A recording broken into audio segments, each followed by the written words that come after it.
right, guys. Welcome back to the Team Nerd podcast. Our best advice is if you want to do it right, collect what you like. Back home, it feels so good. The music coming in. We got members, old members of the community, man. I feel energetic. But we're back. Topics of the week, y'all, for August 4th, 2021. So you already know this is a big week, right? I mean, we got massive picks for you guys, diverse. We got stories to tell. Look at me flipping over my own words like I'm rapping. Whatever, though, But I'm going to go ahead and get this roll call going, and then we'll go get to the Gerd chat, and then we'll go ahead and get those top picks. Without further ado, what's going on, my brother Alonzo? You know what? Not much. It's good to see you, Steve. Oh, it's great to see you, man. I missed you. I don't think I've seen you in a while, so this is good. I'm like, look at that. We got a star. Nah, we got a rapper. We got a choker. Steve. A choke, man. That was it. JR's ready. He was like, I haven't watched it, so I'm not going to say anything about you know what? it. You guys have to watch Steve in DJ Link's channel. They had a rap battle. It was epic. Steve killed it. Guys got to watch it. And just to kind of move things along, this is Alonzo, aka Comics and Pops, comic book nerd, and your pop culture fanatic. Over to you, Jeff. How you doing, buddy? I'm doing great. Thanks for having me back, of course. And I actually did catch that episode of DJ Links. Boy, you killed it in that first round. Killed it. But I don't know why you. I'm not going to give it away. Man, they gotta watch it. Yeah, time is of the essence. I will say that. Yeah. So I'm just your love geeking out with you guys. And again, my name is Jeff. I'm at Geek Driven, and I'm gonna pass it over to Jeremy. What's up, everybody? Sparks Comics. You promised me comics. You know who it is. I love hanging out with you guys. Ready to talk about those top picks for this week. Lots of good ones this week. Oh yeah, gonna bring some indie picks for you, of course. So passing it up to JR. What's up, folks? Hey, everyone out there that's not at fucking Terrificon, which is like what most of the crowd, whole community, man. Everybody. Everybody went. JR, your resident asshole. I don't know about the rest of you guys, but watching this weekend of looking on Instagram and watching all this shit, I'm just like, I was like, good God. Put some first off, put some mask on. Second off, where the 30 deep some of these photos were. But anyways, I'm gonna quit bitching for now. I'll pass it over to Steve. What's up with your big head over there, sir? Nothing much, man. Just it's there, right? It's whole, It's on top of my head, Your hat fits at least. Yeah, that's it, man. You got to get those fitted, bro. That's it. We ordered them. We got them. They're still available, guys. Hit us up. Oh, man. Just hit us up, brother. We got you. It is your boy, Steve, a.k.a. hiphopsindme_comics_collectibles. I don't have a follow-up to that rap, so I'm just going to go into it. You already know, one troll scale collector, comic book lover, and chaser of all things nostalgic, and glad to be home, y'all. But without further ado, let's go ahead and holler at this Gerd chat. Oh, girl, you already know. Sheena, hey, girl, hey. What's cracking? We're going to go ahead and hit the Gerd chat. You know. Oh, we got Comics Talk Weekly. We got Phil up in the building. What's going on, brother? Good to see you, man. Good to see you. Phil is the man. Always with the snacks. You got Something Wong. Something white is going to happen, man. My man Something Wong said, you better get 8 Mile on their ass, dude. That was all inspiring, bro. I was just like, I don't want to let them down. But I think we are caught up with the Gerd chat. If I missed you, oh no, we got Rage and Cajun Comics just popping up, man. Flash by night, también, just in a flash, catching a mad dash. We got Bricks, the Iron Geek, my brother, just lifting for the heavens, dude. You got Azores Tigers, my brother, coming out of that woodwork, digging all those dusty grails out the woodwork. You got Nikki's Comics Addiction, man. It's a good addiction to have, brother. I got my own, You got El Guavos. If I said that wrong, lo siento, mi amigo. Oh, man, you got Real Rude 6 BLCC, the biggest little city collectors. man, they up in it. If you guys miss their shows, 4 p.m., get you some. Put that calendar notification. We got Uncanny Swag. Uncanny Swag is in the building, man. Can you ever battle a name like that? Mm-mm. Peter Thornton, what's cracking, my brother? What is cracking? Good to see you, my brother. All right, man. I think Flash by Night, I'm gonna highlight you because I know you came in here and just like Flash, man, you just passed by. Just gone like the wind, baby. Oh, we got Dave Collects. Yeah. My brother, what's cracking, man? Spine Ticks Familia, as well as BLCC Veterano, man. If you guys missed that rewind, man, you guys went 7 hours deep, man. That is, we got Kenny 9.6 Dweller Bishop, bro. Oh my God. Thank you for joining us, my brother. We appreciate you. And with that being said, I know Geek Driven and I know Jeremy are up in here. We got Remy Q, baby, dude. Man, Remy Q had the bars. Remy Q had those bars, man. He brought the fire.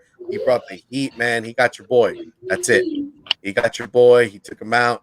He bodied him, and that was it. But hey, man, we got some Team Nerd Herd stuff working in the mix right now, and we're gonna go ahead and hit it. Go ahead, Lonzo. Go ahead and get the reel going. Let's hit it, brother. I'm ready to jump right in. All right. Let's go. So this is the top picks for New Comic Book Day for August the 4th. So let's get rolling. What do you got for us, JR?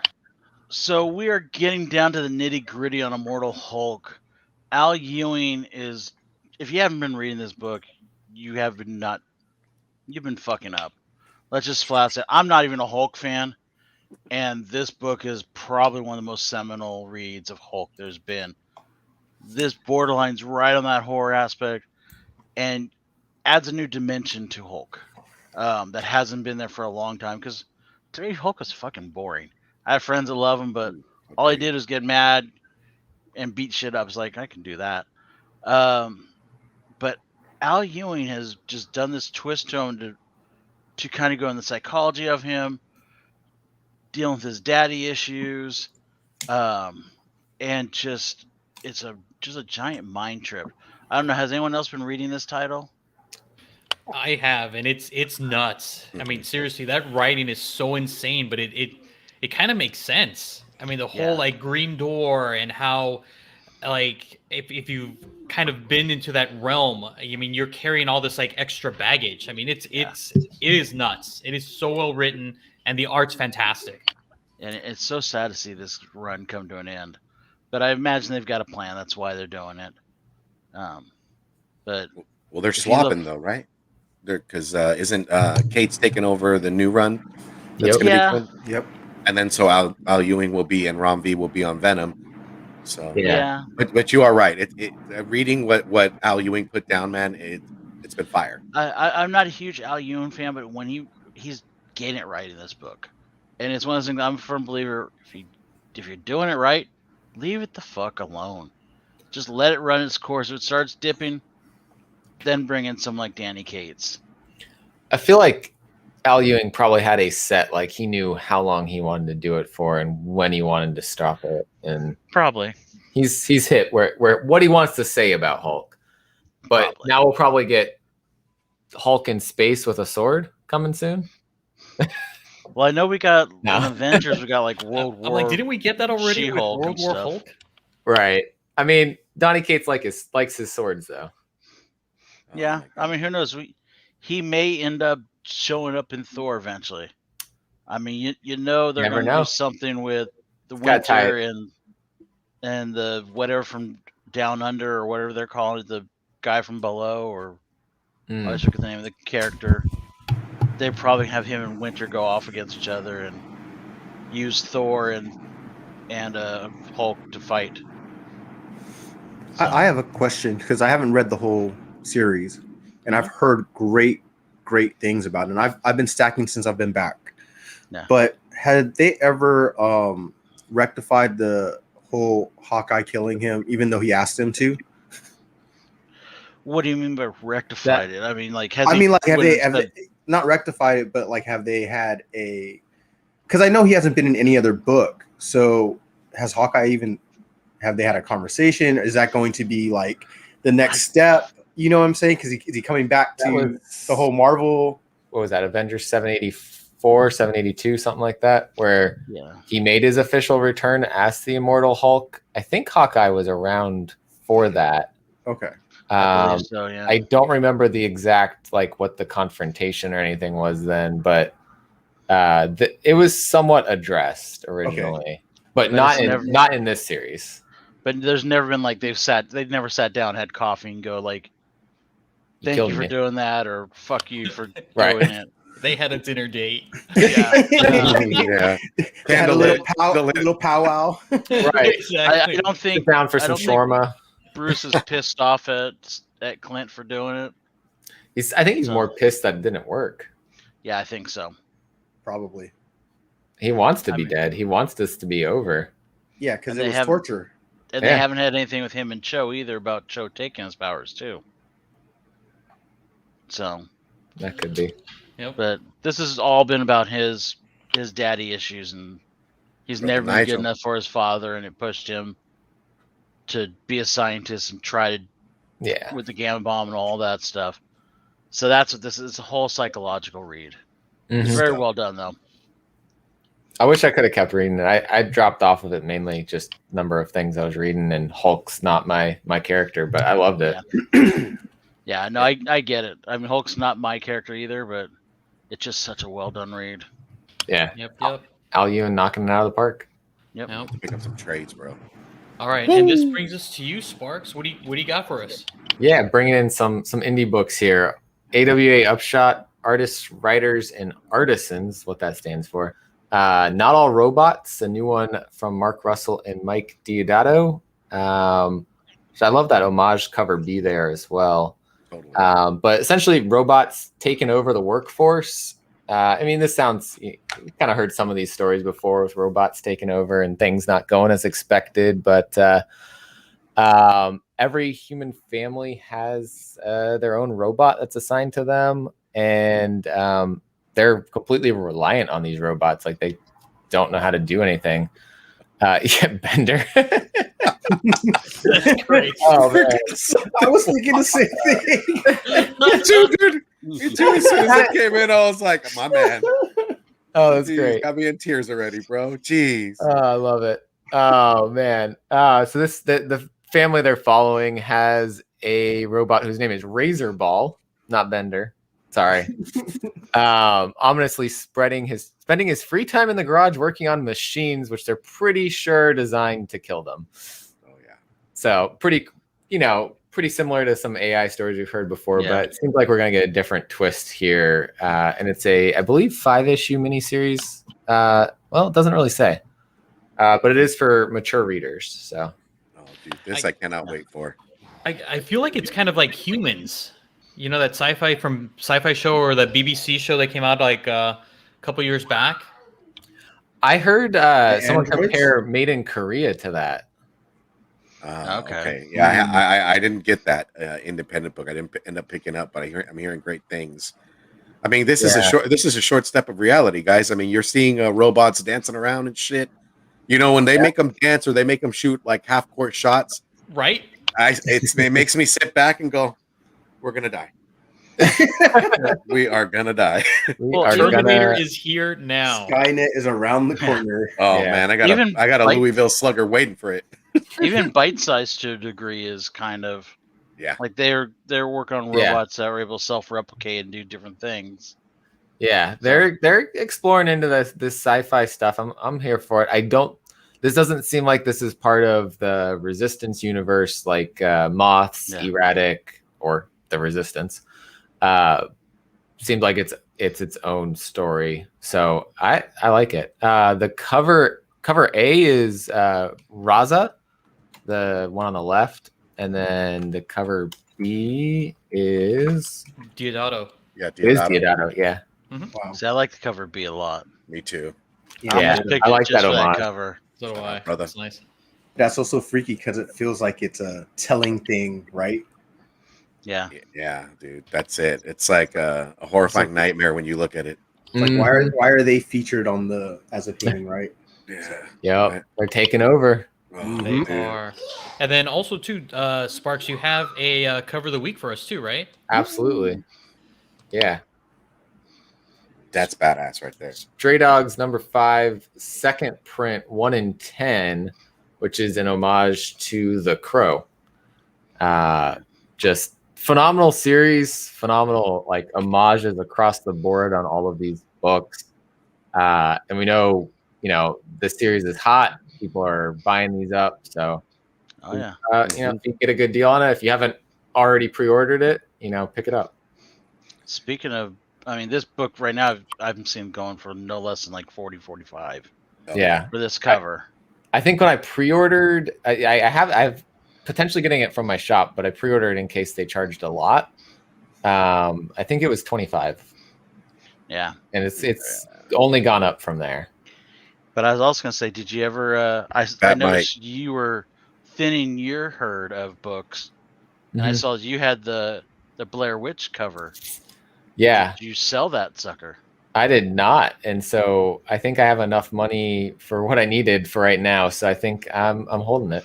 It's safe. It's safe. Nobody bought it. It was a decent price too. No, very decent price. It knew whose owner it was, Jeremy. That's what it was. It was like, I cannot go. Yeah. If it wasn't for the fact I bought a couple other things coming up. Yeah.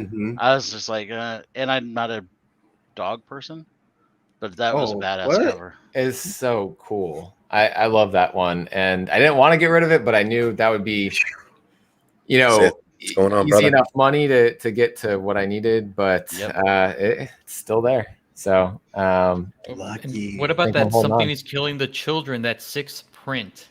Still staring at it. Wow. But he doesn't need to sell it anymore. I don't need to sell it right now. He's like, he's staring for a while now. I know. Just in case you guys don't know, you should head over to Sparks' IG. He has some comic books listed there. It's true. There's great deals to be had. I would definitely go there, just hang out, just take a look at what he's got. He's taking on the IG post right now. Look at him. He's taking it down right now. You better hurry up. That's right. If not to admire it and send him a message and go, Jeremy, that is a swell cover. Look, I don't know what else. People who might have got some books from him. So they got some good deals. I was trying to get good deals and cover myself in case work decided to still not pay me. Supposedly I'm getting paid tomorrow. They just completely screwed everything up, but stupid things. So I was just trying to cover myself in case they didn't. He does have a couple cons he's going to pretty soon though, so he may need extra money. There you go. Yeah, that's what I'm using. Anything that if I end up getting paid tomorrow, all that money that I got from this is going to pay for cons. So all right, yeah, that's it, man. Planning ahead. It was time to make some sales, anyways. For sure, bro. There you go. And to continue to make sales, check out his IG, guys. All right, and then it's rolling on to me. So I really like the art for these ones. This is the Spirit of Vengeance, the Spirit Rider #1, and it's written by Taboo from Black Eyed Peas fame and also from Werewolf by Night. A brand new character is going to be introduced here called Kushala, and she is going to be like the Sorceress Supreme / Spirit of Vengeance. So it's awesome. And these covers look fantastic. Even the cover A to me looks amazing. And I'm really looking forward to this. Native American and again, Sorcerer Supreme and Ghost Rider combination. What else? What more do you want? Yo, that A cover is our boy Takashi, man. Takashi Okazaki. And then that Sinkovix. Oof, look at that cover. That A cover feels like that a little homages to feeling to like the old 90s Ghost Rider.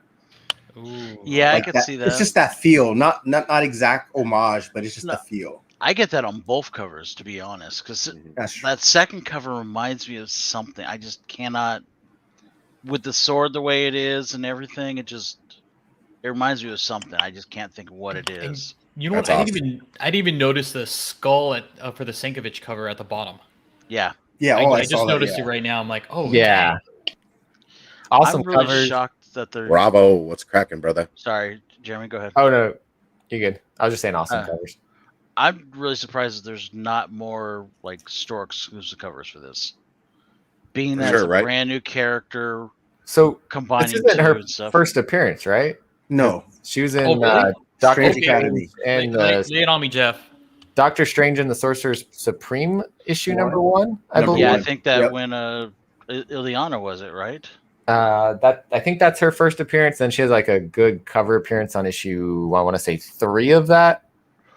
I also have a Jen Bartel cover of her from recently. I think it was a in black. Yeah. Oh, that's right. The women one, right? Yes. Women of Marvel one. Yeah. Yes. Yeah. She's on But that. Is that mini series that came out a couple years ago? No. You had like the different Sorcerer Supremes and stuff. That Yep. And the Sorcerer Supremes. Yes. I don't remember where I have that, or else I'd grab it. Yeah, I've got that in my back issue somewhere too. Yeah. I appreciate it, guys. I did not know. I am going to be hunting for this book because I got it on the poll. I mean, she It looks should be in the awesome. dollar bins. Yeah, Taboo is still local, I believe, to Southern California. Mm-hmm. I used to go, I guess, clubbing with him back in the days. And those guys are the nicest guys. They're 100%. Down to earth. They are super geeky. And this guy knows what he's doing. He knows what he's talking about. He's also Native American. Yep. So this is his cup of tea, and I want to go support him. And these covers are fire, so why not? 100%. This was the Jen Bartel cover. Yeah. Yes. Okay. This was, I think this was the Ghost Rider tie-in to King in Black. Yeah. If I'm not mistaken. Dude, I'm going to have to pick that up. Seriously, Jeff, Jeremy, thanks so much for pointing that out to me, man. Seriously, thank you. But that's the first. Absolutely. And see, I think she might have been on one of the covers. She might. That Sorcerer Supreme series. Mm-hmm. She might have been on one of those covers. Yeah. I want to say issue 3 of that. If I'll be grabbing it for sure. Doctor Strange. Yeah, I'm gonna do a quick search. All right, you're gonna do the Google. Doctor Strange and the Sorcerer Supremes. Pretty sure she's like on the back left. Sorry. No worries. So this is my cover of the week, and I couldn't pass it up. I don't do many cover of the weeks. I leave that to like Steve and Big Rob and Ian, but I couldn't pass this one up. This is We Don't Kill Spiders, and this cover is amazing. I dig it. I love it. I love that purple. It just. Oh my god! It's really haunting. Yes. We don't know if this is a store exclusive. All I know it's like if you go to League of Geeks and you look for this particular book. It's one of only 2 covers there, so I'm thinking it might be a cover B or one of those incentive ratios. Jeremy, do you have any news? Yeah, so I was looking. It's on his website, John Gallagher's website, UncannyKnackComics.com. It's also, I think, Sad Lemon Comics, and there's one other I saw. Peg City Comics. I don't know who that is. So I haven't heard of them before. I'm not going there. Peg City. Fuck that. And then to go back to the Doctor Strange stuff, she's not on the cover of issue 1. She is on the cover of issue 3, like front and center. We've got some like tarot cards popping around. It's a really cool cover. But her first appearance is in issue 1, right? Yes, and then first cover in issue 3. And it's Sorcerer Supreme?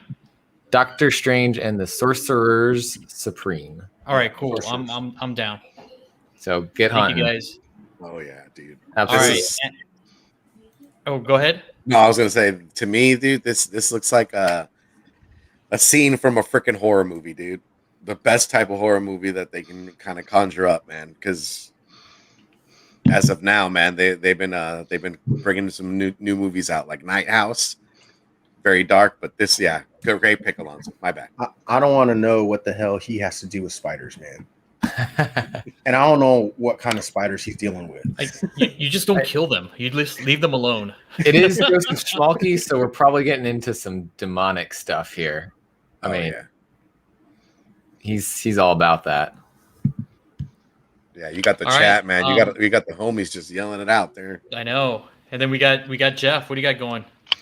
Yeah, so I picked my pick is the Joker, a puzzle box. It's supposed to be a mystery.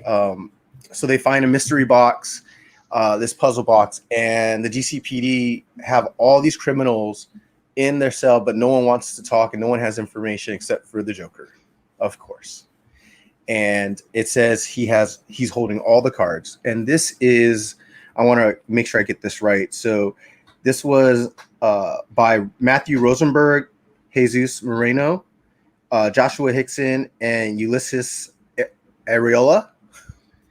And I mean, anything with the Joker right now is pretty hot. The Joker series has been pretty good, and I'm interested in what. Let me just look at the art. This looks interesting alone, just the art itself. So this has got me hooked. Sounds like The Usual Suspects to me. Yeah, just the right? synopsis, like a little Jeff. Kaiser Soze action going. Yeah.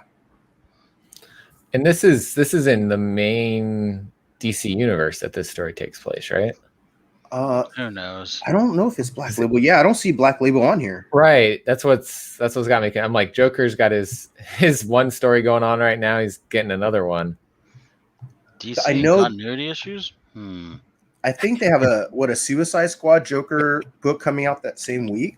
I think you're right. Yeah, they're hunting for him, right? Suicide gets the Joker or something like that. Yeah. Joker's everywhere. Yeah, he's hot right now. We've got multiple people who've been the Joker too, so We got multiple Jokers. yeah. So maybe we got different Jokers and different stories. Yep. All right. So, and then you also have a cover of the week. Yeah, so I picked the A cover here with Silk. I'm going with this one because you have the demon in the back, which is basically, this is the big bad right now. If you've been reading, I don't want to give it too much away, but there are some demonic stuff going on here. It's related to Japanese mythology. And even though, Silk is Korean or Korean American, and so it's just a really cool cover where you have different types of mythology going on here. And I think it's really hot in the sense of it's going toward the whole MCU is going toward Asian superheroes. You've heard all the rumors that they're trying to create like new agents of Atlas. Thank you. Yeah, that whole crew, and she's part of it. Yep, she's part of it. And this is, of course, written by Maureen Gu. And she was just interviewed. I mean, she was just on the show, Thursday? Yeah. Yep. You guys did great. So everyone go check out that rewind. Such a fun interview. You guys did great, man. I got to check it out, man. And I was like, that was the part that was missing because I was talking to Alonzo. I'm like, I don't think I'm going to make it, and watching you guys, man, you guys had great chemistry. Good fun, man. You guys did great. I had so much fun. Thanks. It was great to get to hop on for that. All right, man. So you got my pick, you, me. Oh, wait, no. The Me You Love in the Dark, Scotty Young. All right. That right cover right there is an incentive. I already know I've already put it on my poll, but let me go ahead and hit you with this synopsis, guys. Let's go ahead and get you. This is one I would pick up just for the simple fact that he hasn't written anything other than Strange Academy, but a lot of more independent. He did Middle West, and Middle West was a hit. I mean, it was a great book. This is a different direction. It's basically okay. So the artist is Jorge Corona, and then it's an artist named Ro retreats to the from the grind of the city to an old house in a small town to find solace and inspiration without realizing the muse within is not what she expected. Fans of Stephen King and Neil Gaiman will enjoy this beautiful, dark, and disturbing story of discovery, love, and terror. Just that for me, it sets in the premise. I want to get involved with this book, man. And I'm all on a horror trip now. So now I think in reassessing books and stuff like that, even though I've been buying books, I think I'm going to lean a little more towards Sparks, man. Like he's been guiding that light, man. Him and Caroline are those beacons of light. So like, come to the light side. And independence, man. I'm all for. So this story right here, I would pick up a couple of more copies than the norm. I just feel like this is going to have some steam, and the covers alone and that's just a synopsis for me is what sold me. So definitely pick it up. And dude, my cover pick of the week. Oh, go ahead, Jeremy. My bad, dude. I love his writing. I was agreeing with that comment. Loving Strange Academy. I haven't gotten to read Middle West, but this is the same team. I think Jorge Corona was the artist on Middle West too. So yeah. So you got to believe that this is going to be like that. Covered the black and white reminds me of something that they did with Middle West. The last issue of Middle West looked like amazing. Yeah, and I totally missed out on that. I was going to pick it up as a cover buy, and then I noticed that I missed out on the whole storyline. Went back, picked up the trades, read them, and fell in love with it, man. Yeah, I got the trade for the first volume waiting for me to read it still for Middle West. I'll get on it. Can't wait, brother. I believe he also wrote "I Hate You" fairy tale. Yes, or I Hate Fairyland. Yeah, that's what it was. or yes, that's it. I hate Fairyland. Yeah, that the cover bees. I fucking hate Fairyland. It's like fuck Fairyland. Yeah, something like that. He is not doing the art on this. No, it's Jorge Corona. Then I might check it out. It's hard for me to when his art is very light, and when you do a dark story, I just get pulled out of it. Yeah, I'm not saying he's a bad artist, but I'm just saying that is his art on that cover on the right though too. Yeah. Neither one of those covers pulls me in. No, but I'll check it out. I'll flip it open and see how it looks. You know what though? There's so many store exclusives for this though. I mean, there are a slew of them. There was a Zoo one that was beautiful. Oh my God. Oh, I missed out on that, dude. I was so fast. Dude, I reached out to her, messaged her. I was like, man, I missed out on that cover, but the texture in her painting, dude, you could see it in towards like the middle. And she's killing it, man. I mean, I think Zoo is like, if you're looking for like next year, I mean, congrats to Peach, but when I look at a Zoo, I look at something a little more abstract, a little more avant-garde, and it perfect for this storyline. The cover was epic. I still miss that Something Killing the Children one that she did. Nah. Oh, I got that, baby. See, the white cover didn't draw me in as much. Her covers for that, but the one for this was good. She's done some killer ones recently. Oh yeah.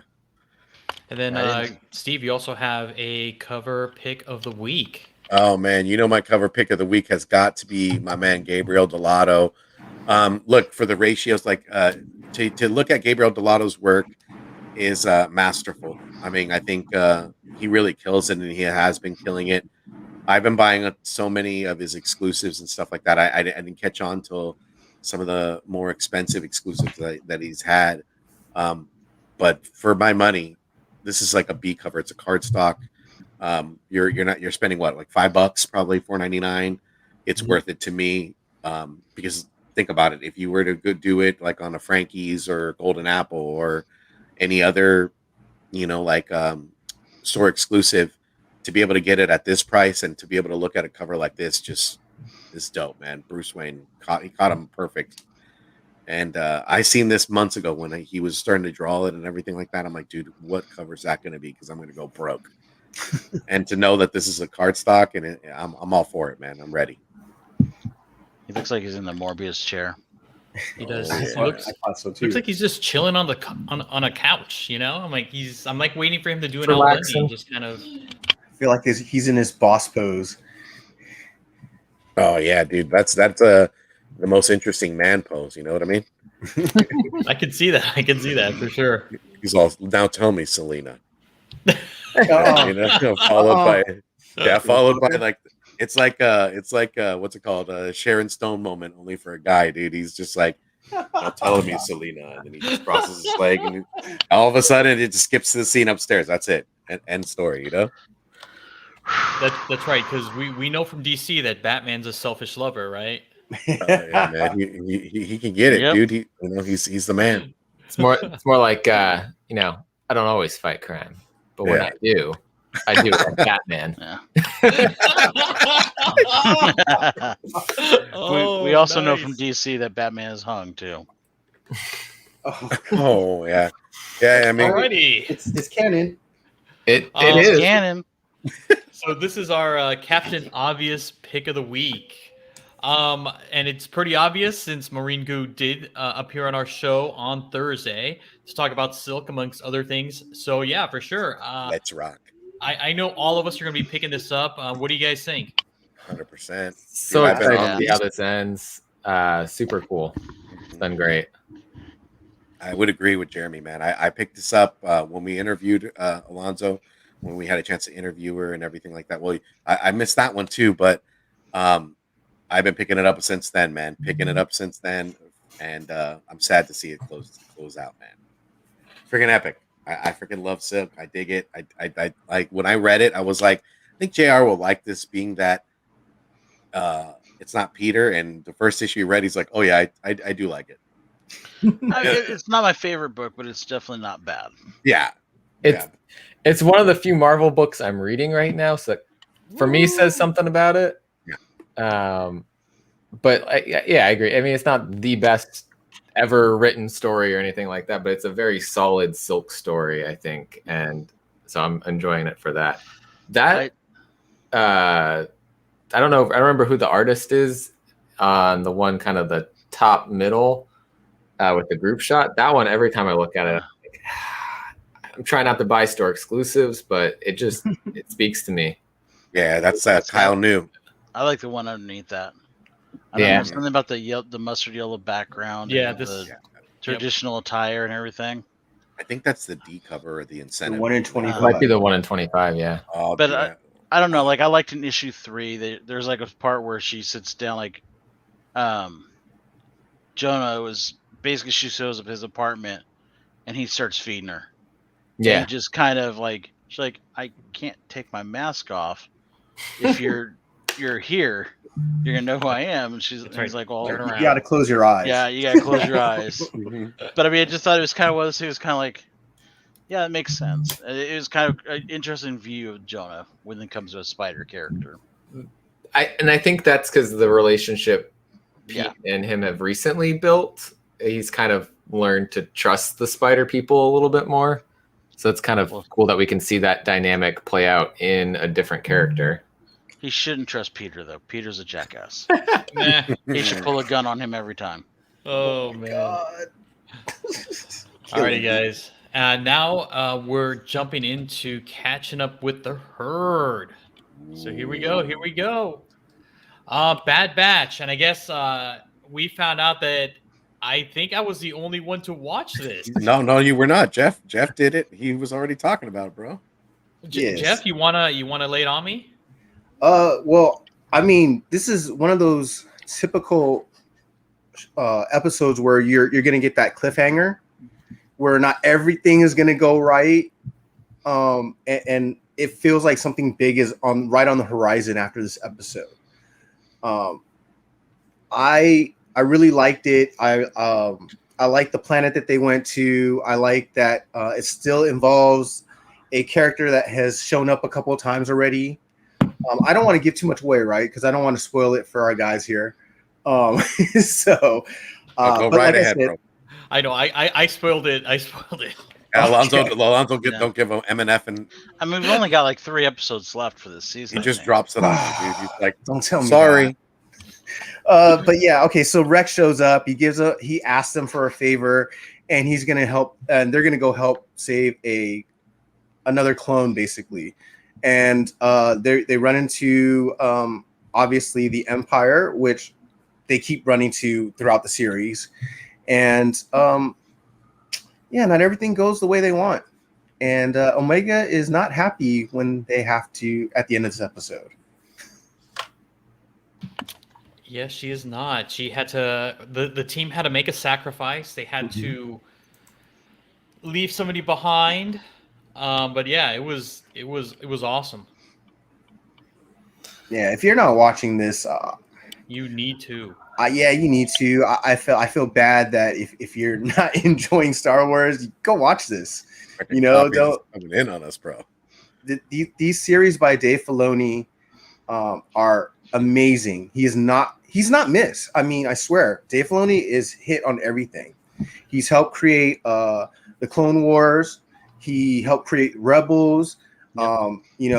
He got Ahsoka into the real life shows, right?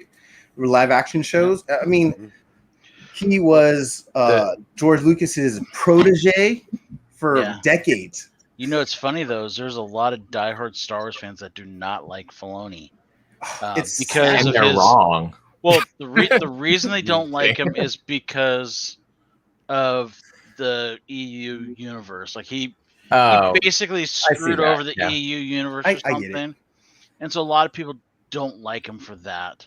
Well, I 100%. He's more good than bad, though.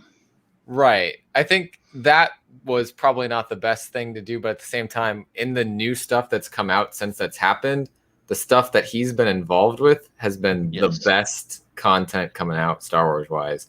Filoni and Favreau together, the stuff that they've been doing especially is just phenomenal. The one thing and one of the new news I've heard recently, and it's kind of sad, but it makes so much sense.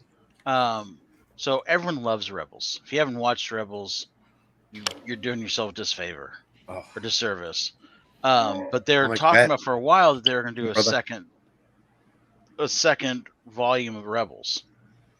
Well, now because of Ahsoka, they're not going to.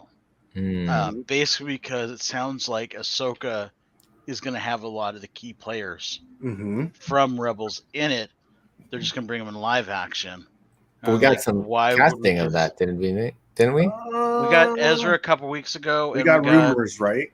Rumors. No, I think it came out that we got Ezra during and Thrawn, right? Yeah, during Comic-Con weekend, we got confirmation. We got Mikkelsen?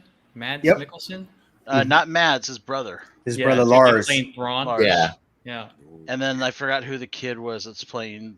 It's Masoud. It's the guy from Aladdin. That's right. So they kind of said there would be no point doing the cartoon. It would just kind of muddy things up. You have that and Ahsoka going at the same time. Yeah, if you didn't know, Lars Mikkelsen is the actual voice actor for the actual Thrawn character in Rebels. So they're going the same route as they did with Bo-Katan, and then using the voice actor as the actual actor, which is not a bad pick. It's Lars Mikkelsen. But then not by any means. I wish they could have done that. They should have done it with Ahsoka. I wonder if that was her not wanting to do live action, or no, they didn't like her as Ahsoka. She is a little short. She is a little short, and Rosario Dawson wanted to. She's a little short really to be a stormtrooper. Nice. Anyway, yeah, whose ass is she kicking? But she laid into it, right? Hey, Yoda's one of the smallest fucking Jedis out there, and he can kick most Jedis and most Sith's ass. That's true, right, man. He's like E.F. Hutton, you know, defeated by old age. Yep. All right, and then we have Hawkeye will premiere before Ms. Marvel on Disney Plus. We're looking at a premiere date of November the 24th. Are you guys excited about this? So excited. Yeah. Dude, I can't wait. It's closer to the holiday, man. You got Thanksgiving. Perfect to know that it's coming on before Ms. Marvel. So it sets everything up. And, dude, I'm digging everything that Marvel's putting out. The Loki show was dope. Everything that they're going to build up to. I mean, it's such a great time to be a comic fan, dude. Yeah, all the connecting threads that you're using with all 100%. These shows, with all the the extra characters. It's amazing how they're interweaving everything, right? Because before you've never had this. You never had television mixing with your cinematic universes, and Feige is doing it seamlessly. There's no one's really questioning too much how connected they are, right? Everyone knows, this is connected. You've got these characters from the movies in these shows. So there's no disconnect where, maybe you have HBO Max where you have shows for, DC. You don't know if they're connected to the movies or not. Right. Yeah. So these are amazing. Even the like ABC shows like Agents of S.H.I.E.L.D., where they said that they were connected, you're always like, are they? Like you got little hints maybe in I think season 1 and 2. There's a little bit of like a sprinkle of like this just happened in the like main universe, but there was never direct connection. Thought Fury showed up once. Samuel Jackson showed up in the first. We might have had Fury once and Sif showed up. Yep. Yeah. I think that was it. Like after season 2, maybe after season 3, there was zero connection anymore. Yeah. Which is sad. You guys know that if you guys didn't know, Ike Perlman was the one running the television, of Marvel. And he definitely did not get along with Feige. This is why they separated their powers. They separated the divisions. And in the end, Feige won out. Ike Perlmutter's gone. Now Feige's in charge of all television. Yeah. Perlmutter really wanted Agents of S.H.I.E.L.D. to be connected. He wanted that world because he got kind of kicked away from the movie section. Mm-hmm. And now Loki show, Feige has put in his own loophole, right? He goes, guess what? Sure, Agents of S.H.I.E.L.D. could have existed, but they're in a separate universe. They're one of the infinite different universes in the MCU. Mm-hmm. It's just not connected to our MCU. And you know what could have been? Could have been like the first 2 seasons were part of this universe, and then they took some alternate timeline off of that. Yeah, there you go. Something could have happened, different choice, and they could explain all of that pretty easy. I mean, I know that the director didn't say that the Peggy Carter scene in Loki was canon or that was actually Peggy Carter. But if you really want to think about it, you can go, well, if that was Peggy Carter and she was a variant and they nixed her from the timeline, well, that means everything that followed her is gone. So all those television series are gone. Yep. Wow. Also, dude, Jeff just I know blew my mind right now. Also, that Inhumans show that never happened. Oh God, I hope that never happened. I want to erase it from my memory. I looked at it like this. I didn't even look at it. I had my finger. That was another universe. They pruned that timeline real quick. Yeah, they did. I haven't heard them say a word about that. They're gonna let that die out for a little while before. The scary thing is that was originally a movie. Because remember they're billing it to be a movie. Yep. And then they were like, because I think they were going to do Peggy Carter season 3, and then they couldn't do it because she ended up doing Blind Spot or something. So they had to fill in. So they took the Inhumans script and just turned it into a TV show. But and it was just so bad. Well, that was I wonder though, was budget part of the reason it was so bad? No, it was the divide. It was a budget, and it was just bad. Right? I mean, how do you take Medusa and go, yeah, we're gonna take your powers, we're just gonna shave your fucking head and make you the most useless character by separating you from Black Bolt. So like, there's nothing there for her now. They just ruined those characters. Yeah, that was the reason why they had the divide. That was the whole Feige Perlmutter, disconnection right there, right? The Inhumans was supposed to be in the MCU as a movie. That's the only movie that ever got taken off the slate. Yeah. So it's sad though that Netflix did better television than those are Shield and stuff. I mean, yeah. Are you surprised Feige had consultation over those? Yeah, I know. And thankfully, it sounds like with Hawkeye, we're going to start getting some of the Netflix stuff back in there because some street level stuff. We're getting rumors my boy Kingpin's showing up in there, and Murdoch is supposed to be showing up in Hawkeye also. It would be cool if we get some of that. That's supposed to show up right before what do you call it comes out? Spider-Man. Like this show ends right before Spider-Man starts. Yeah, it will. You're gonna have JR walking on like sunshine and rainbows when he sees freaking Kingpin, and then he's gonna walk right into the movie for Spider-Man and walk right out. Well, no, I actually enjoy the Spider-Man movies, and I've always had the rule of thumb that I will go and see them the opening weekend because I need the Spider-Man movies to do well, so that I'll get the movies like Daredevil and I'll get the Echo and the other characters. Mm-hmm. Because the better the big films do, the more chance they're going to go, hey, let's take this B, C-list character.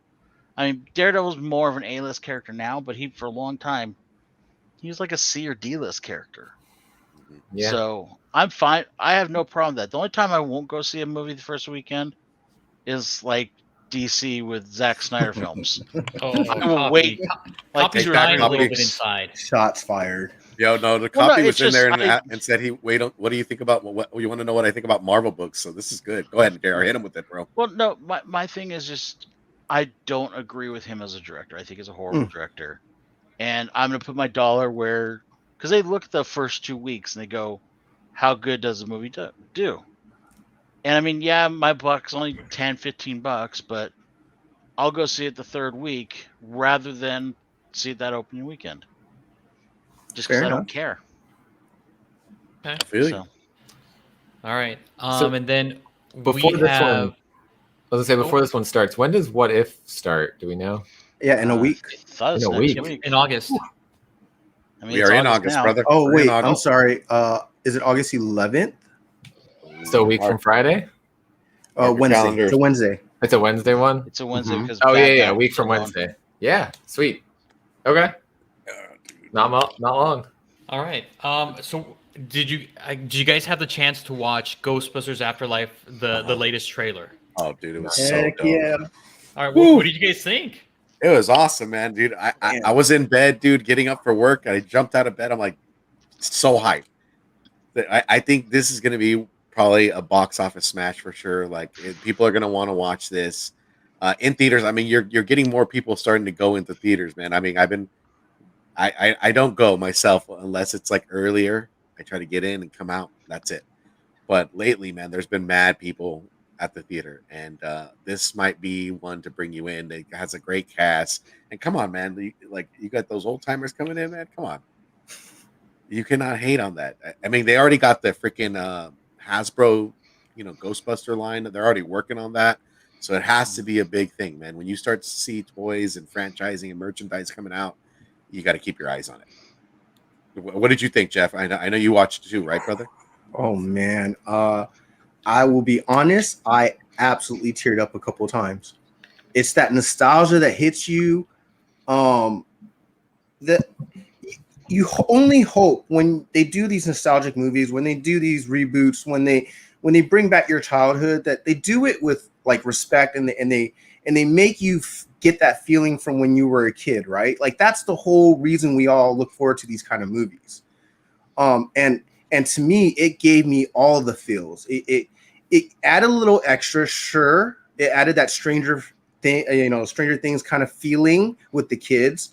I don't mind that because it fits into this kind of world, right? And the fact that they got to, every little tool, device that they kept showing, and then the voice at the end. Oh, not even the voice. The sign. Did you see the store sign? Yes. Yes. Raise a cult. Yes. And I was like, if you don't know whose voice that is, get out of here. Yes, right? Yeah, there's the front door. Go ahead and take it. 100%. Jeremy, what'd you think? I didn't even know that there was a trailer out. Oh, you took the steam out of Jeff's like. All right, Sorry, moving man. on. Moving on. It up. JR, did you see it?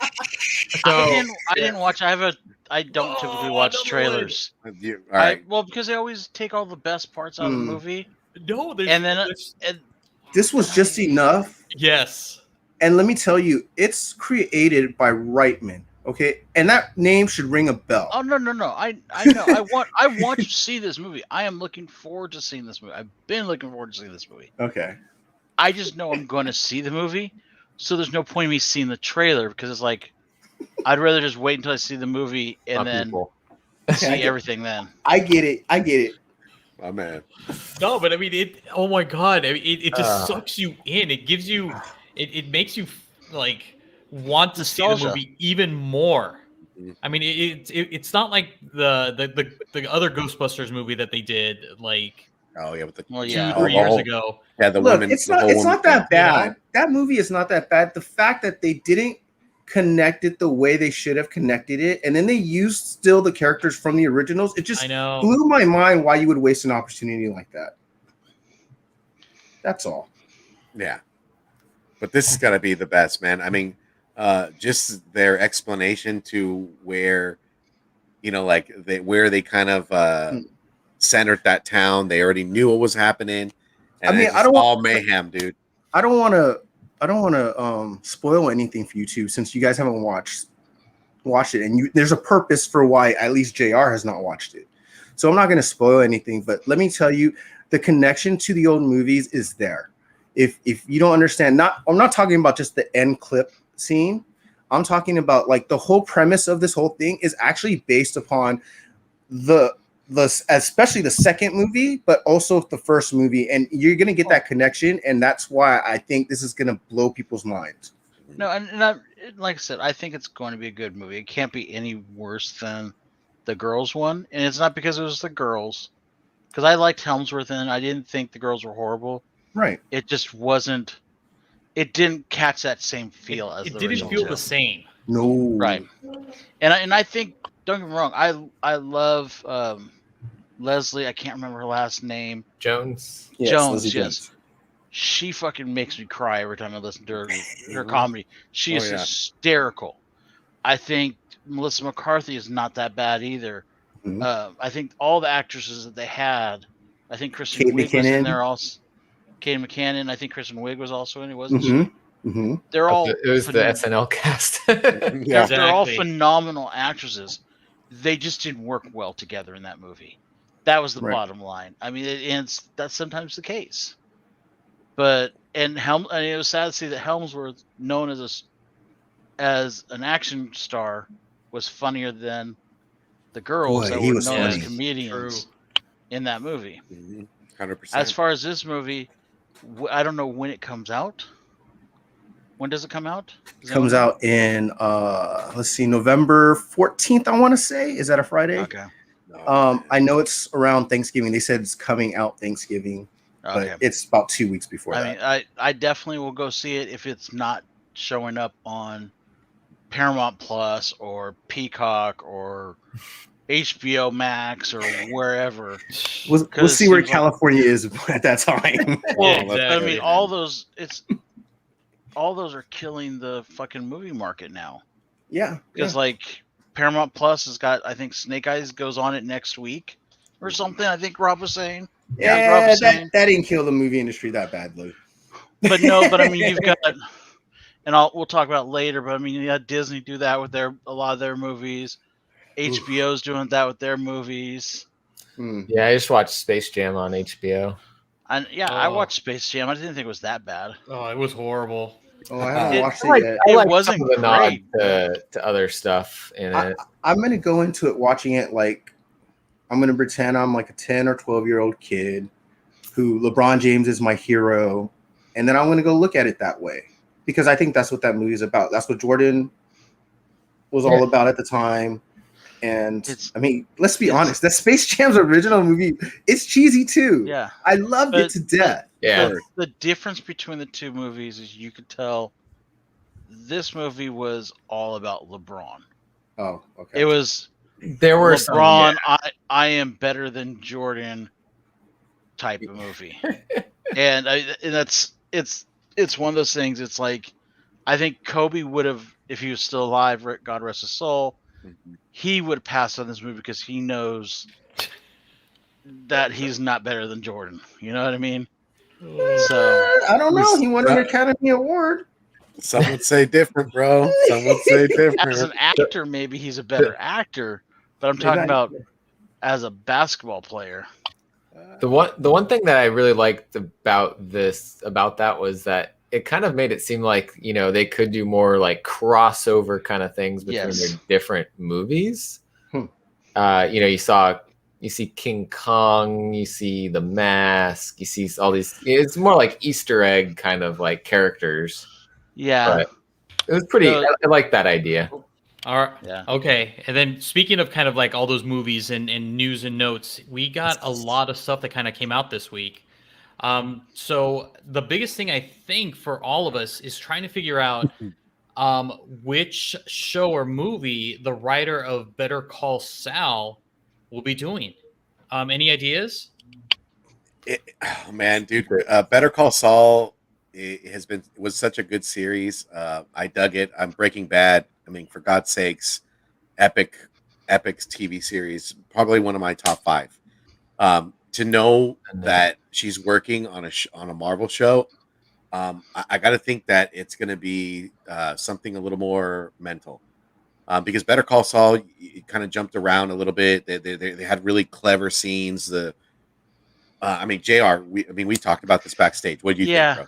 I mean, well, first off, so we're taking everything off the table that's been announced. Is that right, Alonzo? Yep, because this is going to be something that's brand new. Okay, and all the other stuff has writers already. My first one would have been Moon Knight. I could see maybe she's doing Jessica Jones if they decide to bring Jessica Jones back. I mean, if we bring in some of those street level heroes, I could see options there. I could see her doing a Daredevil one if it spotlighted Typhoid Mary, because Typhoid Mary is a very mental character, right? And she has the split personality going. Something like that. That's a good point. I mean, if they continue with where they left Luke Cage off, and where it's basically doing the Shadowlands storyline of him replacing Daredevil as the kingpin of Hell's Kitchen, I could see her doing that. Could go ahead, Jeff. I would say she could tie in Jessica Jones and Luke Cage into one. Oh yeah, yeah. Or Marvel Knights. We get a lot of Marvel Knights centric shows now. Yeah, well, I mean, those are definitely Marvel Knights shows. I'd take a right turn here. Okay, go for it. I'm going to go with maybe Werewolf by Night or a Ghost Rider show. Ooh. Because these have been some big rumors going around that these characters are off the board on any other project right now. They are in Feige's hand on a list somewhere. Okay. Yeah. Whether they have casting of any of these guys, I highly doubt it. I think they're working on the projects, writing it out, developing it. And she might be one of those people who have been talking to them about, they handpick their directors and writers. I'm telling you, they do. So they know how great Better Call Saul was or is. And that's what I think. But any of those shows would work. Any street level, I think, would work. Yeah. I think now that you bring that up, that seems like that would be a good fit with because it'd be different from what she's doing now as well, right? And you want the challenge as a writer. Yeah, and they've been bringing, we're gonna go supernatural and start doing some of that stuff. And Werewolf by Night, Ghost Rider, those are perfect ones to start out with. Oh no, are we gonna see the rise of the Midnight Suns? Oh man, yes. Jeff, I could totally see that because they didn't if we watched Hellstrom right on Hulu, that was okay, but it wasn't explosive, right? And it wasn't something special. This could be. I could totally see them going in the direction saying, "Oh, you want horror? Okay, well, we're going to give you that dynamic too. We're giving you bits and pieces of everything else. We're going to blow your heads off with this as well." I totally throw Lilith in there somewhere. They could do also, if you're going in that realm, they can just do the Darkhold. Right. I mean, because that was a book at one time. Mm-hmm. There was a team. Right. But it was like Hannibal, and it was, I'm not talking about I'm trying to think what the team was. It was Hannibal and a couple other like Blade. Was it Blade? It wasn't the Midnight Suns. No, but it was around two characters. I think side Blade characters. Yeah, they're all like sidekick. Mm-hmm. They're like C-list characters that made up the Darkhold. But I could see them doing for a season, doing those as a thing, and then going, well, this episode brings out Ghost Rider. Right. This episode brings out this person. It all depends on what they do with Doctor Strange, right? Because does Doctor Strange have the Darkhold, and by having the Darkhold, does it release the vampires, the zombies? We know where the Darkhold is. Yeah, Scarlet Witch has got it. And right? No, we're but getting what I'm vampires saying, because of Blade. I'm talking about the movie because she's going to be in that movie. True. But she's physically got the Darkhold right now. Right. No, that's what I'm saying. I'm saying what will happen in the Doctor Strange movie because she's going to be in it. The Darkhold's going to be involved. Yeah. Oh my god. There's a Darkhold series coming out soon from Marvel. Is that right? There's like a mini series. I think so. Probably a 6-issue, I think. So, and I think isn't like Doctor Doom and Scarlet Witch supposed to be in that or something? I don't know. Or maybe just Doctor Doom, not Scarlet Witch. Yeah, she's in a little pickle right there. She's a little not alive, right? Well, yeah. Do you guys know where Doctor Doom is right now? Yeah, and he's far away from Earth. Yeah. Okay. He's in a raccoon's body right now. That. Yeah. Ultra saying Doctor Doom, Scarlet Witch. Yeah. See, so okay. Breadcrumbs are being led, y'all. You guys got if you all these 30 people that are in the chat chilling. You guys want to listen when Ultra and Jeff be putting it down, man. Jeff is just blowing my mind right now. Ultra, man, just dropping those breadcrumbs. I know, like I'm like, God, where's my pen? It just all depends on where they want to go. I mean, the world's open right now. I have a feeling though we're not going to get the Darkhold stuff until after we get Blade dropped. Absolutely. I think when Blade comes in, that opens the doors to more supernatural stuff if things go well there. Well, Blade's not going to be in Phase 4, so we won't see it for like at least a minimum of 3 to 4 years. Yeah. Whereas I think we're going to end up getting a Daredevil sooner than that. That's so weird, though, is like Blade's been announced for so long. We've got the team for that and everything. Well, you have to remember we missed out on almost like a year and a half. So, I mean, it would have been in 2 years that we would have got Blade, and in Phase 5.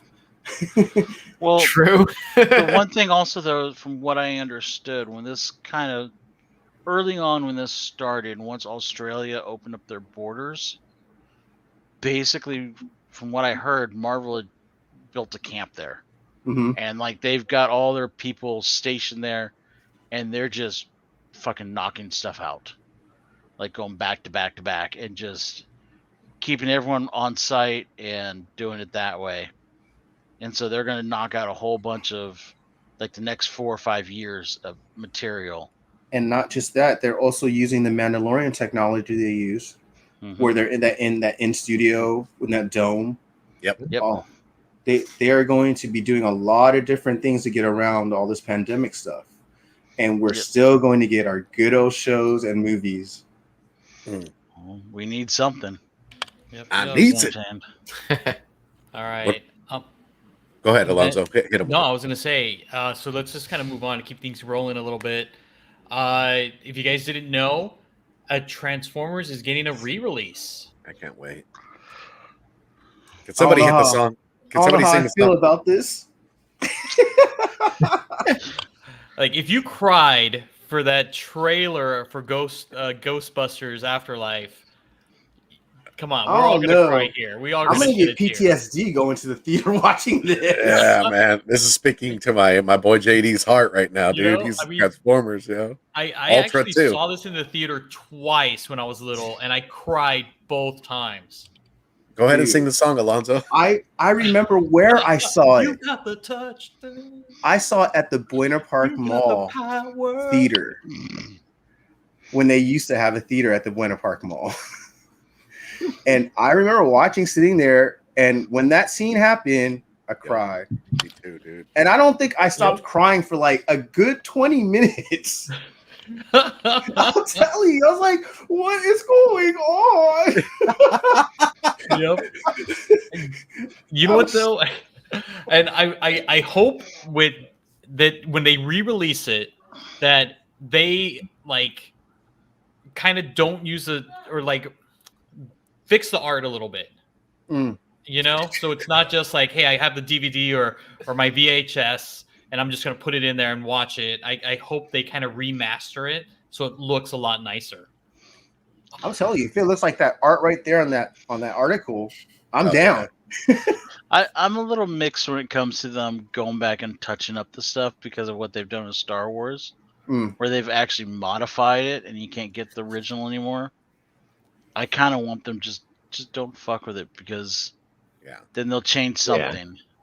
So why don't you do like if they had I don't know if they would have the budget, but for us diehards that grew up with it, put it up on the screen, just fix the colors, make everything like how it is now, and then if you wanted to take a different direction, then you go ahead and fix that up for people that are coming into the Transformers, newcomers. Hey, you didn't watch this show or you didn't watch this movie back in the day like we did, because we're gonna want to see it that way, right? I know I'm gonna want to see it. Yeah, I think it'd be the other way.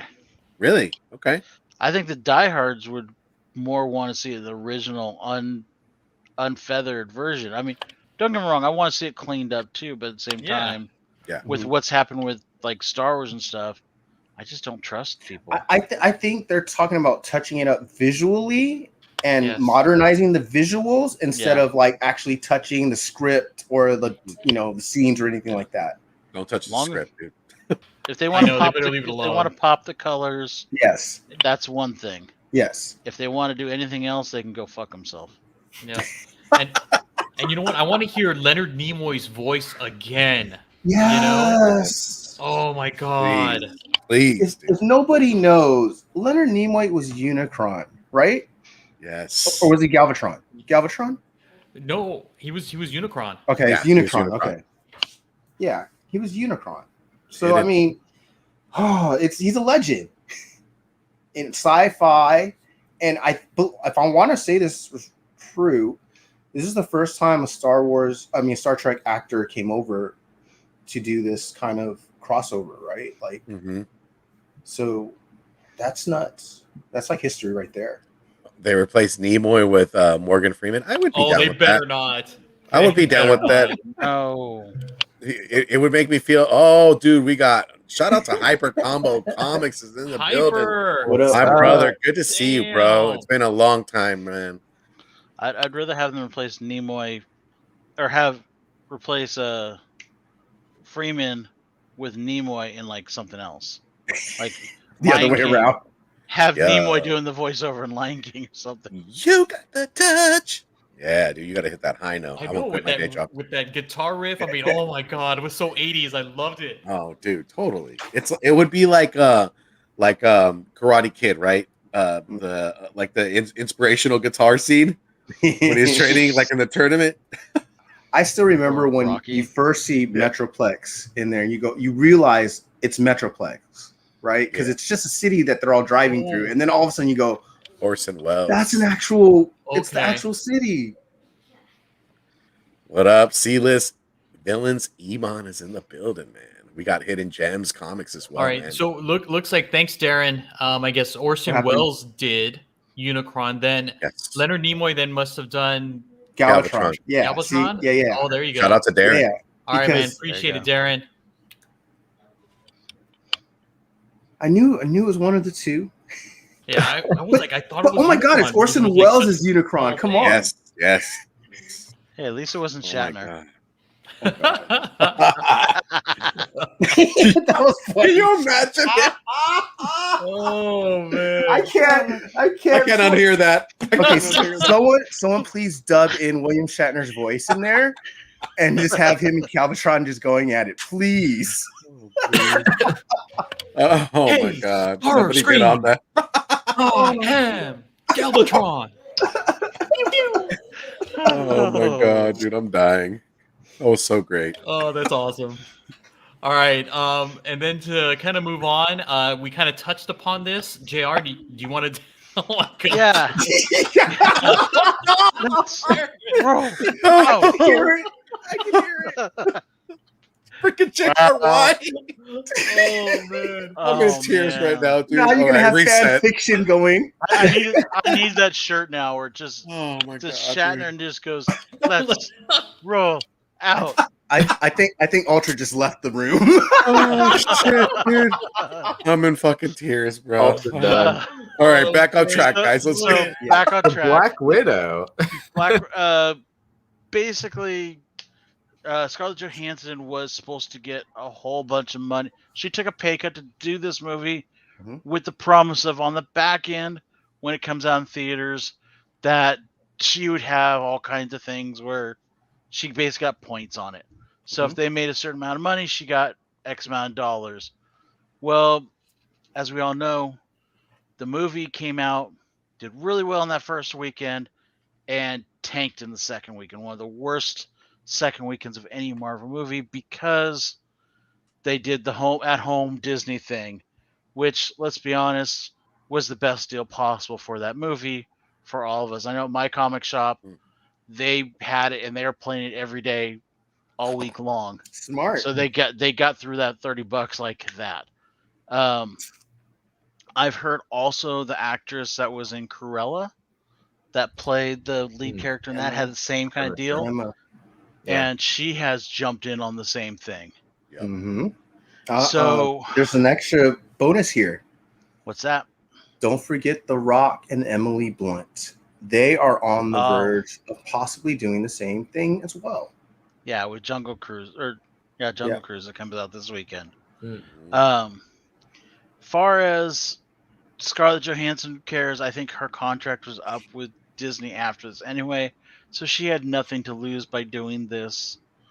And I get it. It makes sense because she was supposed to get this big payday.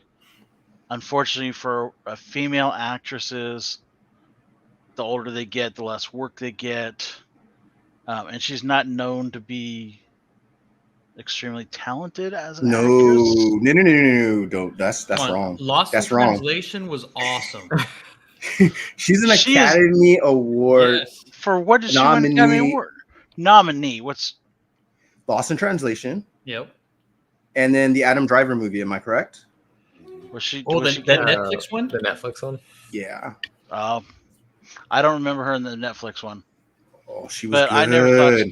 I've seen it, but I heard good things. I've never thought she was extremely talented. She's a decent actress. But go watch that movie. Trust me, you will see a different side. I think the running joke is that she just gets cast for roles that like don't fit her. Well, like I remember she did Ghost in the Shell. Yeah, like that was one of the ones. Don't count that. That's a mulligan. We'll give her a mulligan. Yeah. Well, don't count that one. Look, but like it's not anything about her acting. It's just that she isn't supposed to be in that role. Well, she was a kid. She was a kid. I know, but that cracks me up. The hyper that out. You can't blame her. She's like what? 14? Hyper. You're cold, people. I'm just getting at the fact that a lot of female actors in general. Oh my god! But didn't like Gal Gadot and also Patty Jenkins get paid an enormous amount of money for them to release Wonder Woman 1984? On HBO Max. I'm sure Marvel or Disney can just toss money and say here. Let's explain exactly their contract, right? So when you make movies, there's a point system, okay? Because when you're making the movie, you want to make a movie within your budget. You're given a budget by the studio, and the only way you can work within that budget when you have high caliber stars in there and you have all these high effects and these different locations and all these different costs that you add, you want to keep it under that budget so you can get that movie out as best you can. So as an actor, you take these deals where you get points on the back end. So when the movie is released, all the box office number adds to your points, right? So you get a certain percentage based on how many points is within your contract. It doesn't equal like 100 points is 100%. It just, I don't know how their system works, but that's just the way it works. They get a back end portion. And so when you think about 23 different MCU movies that have averaged $1 billion, okay? $1 billion. It was a safe bet. Stand to lose $50 million because they cut the legs under your movie. Yeah. Okay, they didn't give it a fair shake, a fair hand. They didn't renegotiate with her.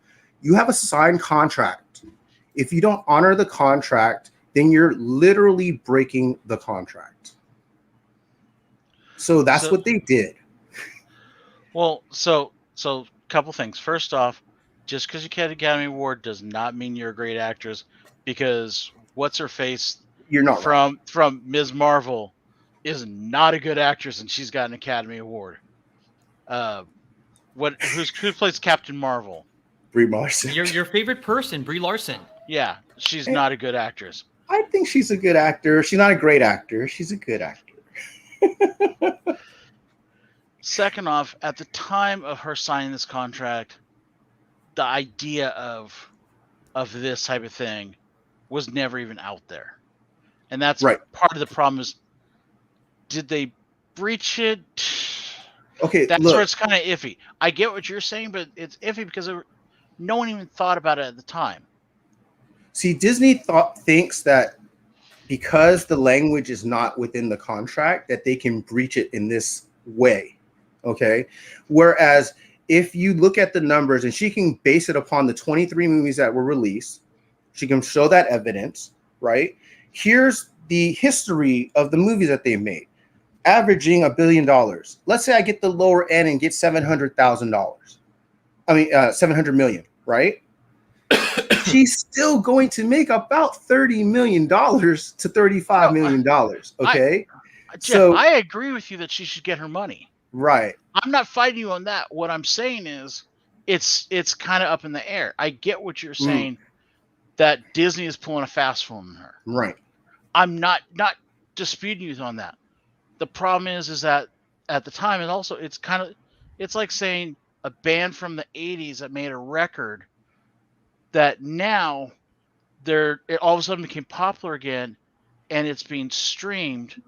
That's something that's never even thought of when they originally wrote that record. They should get money for. Yeah, they should get money, but at the same time, it wasn't thought of at the time. See what I'm saying? Right, but you also have to look at it the way it's set up, because the box office way is if it goes to the box office, those numbers are counted because of the contract.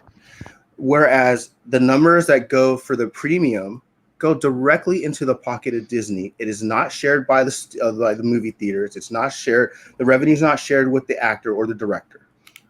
And that's the problem. And I totally get that. Right.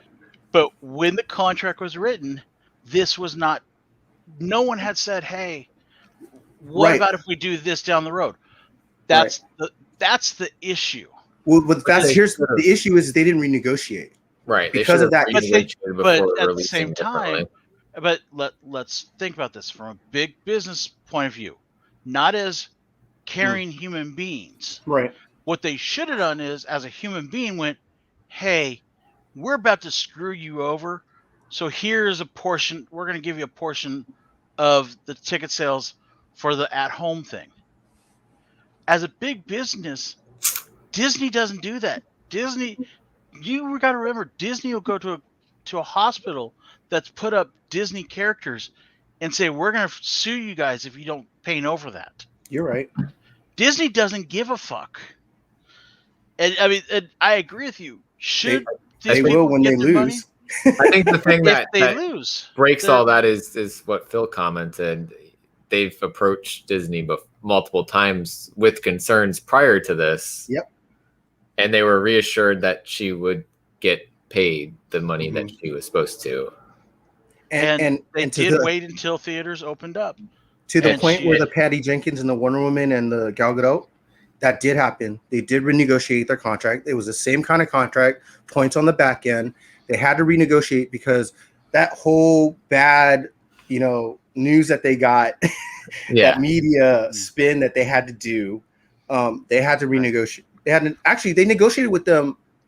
I want to say they negotiated with them, and they were the only ones they negotiated with before they screwed up and made a unilateral decision. Yeah, because I know also if you go back to HBO, a lot of the directors, like I remember the director for Dune was saying, "This is bullshit." Christopher Nolan, right? Christopher Nolan and stuff, Mhm. And I never heard them on the back end go, "Hey, we're gonna renegotiate or anything." No. So they did eventually go. So the Gal Gadot and the Patty Jenkins thing was Oh, no, already renegotiated. That was done before they did the news thing. They went back, and I'm sure they talked to many of them because they've done the day-and-day release. So the only way to compensate them, you have to compensate these guys because you're not just working with just actors and directors. You've got other production studios involved too. Mm-hmm. And that's big business. People who are fronting money to produce this for your distribution we're talking billions of dollars. No, and I agree. And for what copy you say, I agree that the good thing to do, the right thing to do is Disney to go, "Hey, here's the money." Right. Well, also, I wonder if she's gotten screwed out of this, who else, that was part of the movie got screwed on the money, like down to like those smaller pieces of the production team. Was anybody? A lot of people did. And I mean, and the thing is, it all depends. What does Disney want to do? Because at the same time, too, is do they want to work with Scarlett Johansson again? Do they want to work with The Rock again? Do they want to work with Emma Watts again? Well, this is hard because Disney, this is Marvel and Disney, right? So Disney owns Marvel, but Marvel is technically worked separately. Right. Okay. And the fact that she doesn't necessarily work for Disney, she works for Marvel, but the Disney is the parent company. So there's this gray area, right?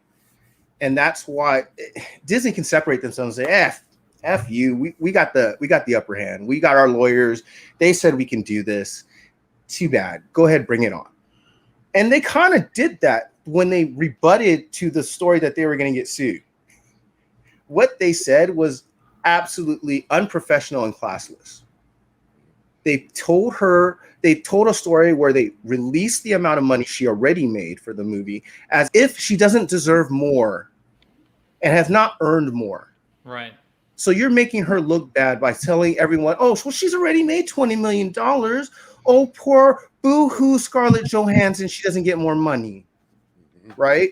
And then you add to the fact that, I lost my train of thought here, but it's just they literally call her out to be the bad guy. Yeah. On top of that, they brought up the whole pandemic thing. Now that is low class. 100%. To blame her for trying to, I guess, endanger people's lives on purpose. I'm sorry, Disney, you still released the damn movie in theaters. Why is she culpable for that? What does that have to do with her contract? You signed that contract in 2017, regardless of the pandemic. It has nothing to do with the release of the movie. Okay, if you wanted to hold out until you hold out a year and a half to release that movie during a pandemic, and then you release the movie and go, we're going to half-ass it and cut your legs from under you. That's dirty. No, that's foul. No one's saying it's not dirty. Right. No one's saying that. The thing is that as of right now, there is no precedent for it. There is the clear conscious thing of Disney should step up and go, you know what? We fucked you. Here's your money. But as of right now, there is nothing legally Disney has to do unless a court says otherwise. Right. Disney could basically go, well, tough fucking shit. You're not doing any more movies with us anyway. We don't give a damn. And this is how we're going to do it. But I think this is probably going to go to court, and she's probably going to win. She's probably going to win. And this is going to set a precedent for future contracts. Right. Because now you got to put into that contract with HBO and Paramount and Disney, because they're all putting movies out on their own streaming services. You got to put in there, hey, I get points as part of the home thing too. If it goes direct to home same day, or it has to wait a certain period of time, like they usually do with pay-per-view movies or on-demand movies. See, I think go ahead. I was going to say, I think one of the biggest things that rings true in the chat. I mean, everybody's on fire, man. You guys are all killing it. I'm looking at all these comments, and everybody's bringing some valid points, but this is one that sticks out to me the most, and I think everybody can attest to it. Everybody wants and should get paid for their work. Pay the woman. That's straight up.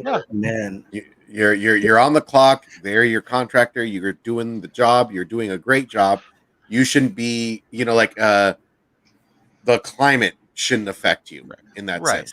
That is the company's problem. But and when you're a big business and you have the upper hand, just because you have the upper hand doesn't make it right. Okay, but legally it could be right. I'm not saying legally they have a leg to stand on.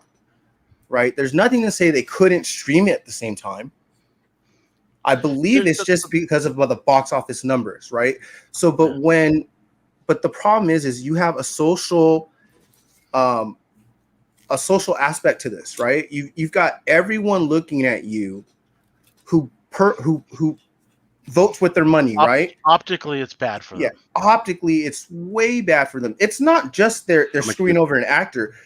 In this time, this counts that she's a woman. Right. This absolutely counts that she is a woman. I don't care how political you want to make it. I'm not trying to make it political. No, I'm just saying it's the climate.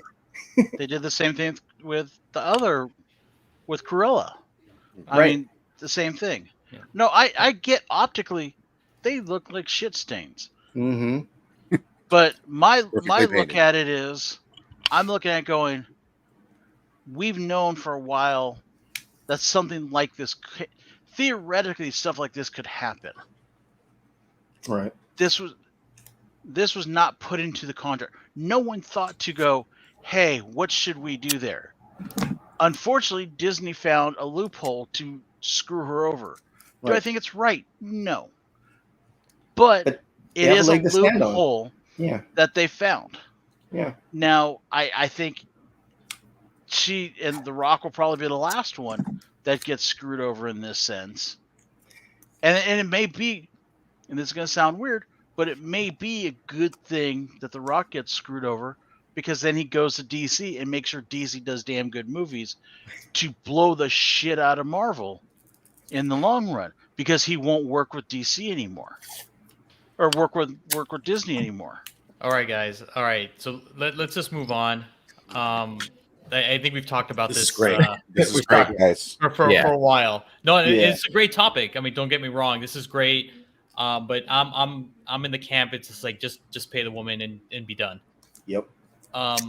So this is just kind of weird.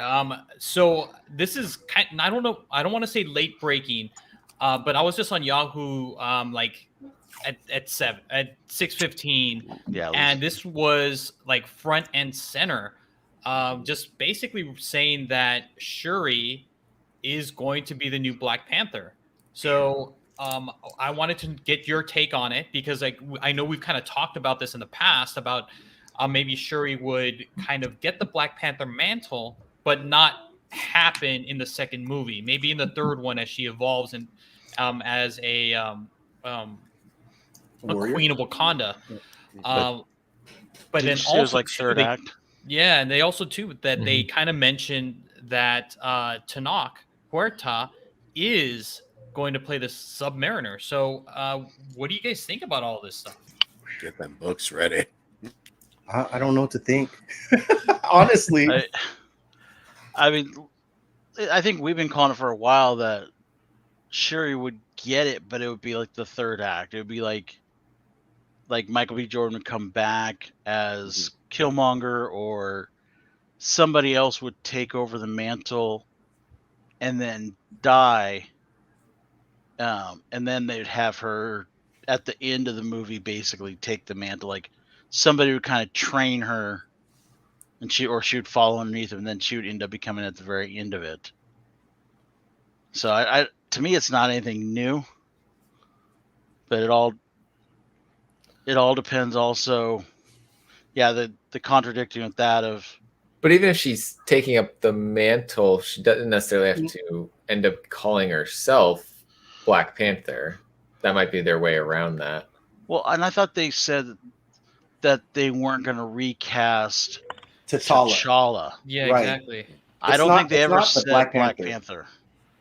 Right. The Black Panther is a mantle that gets handed down. Yeah. We've already Right. established that since Civil War. Yeah. Yeah. So I there can was a totally see rumor. Killmonger coming back, getting resurrected, which has happened in the comics, and then Shuri fighting him for the mantle towards and getting it towards the end. Somewhere I don't in know if they there, want to do that again, though. the Submariner causing issues that maybe unites them or something instead of fighting. Yeah.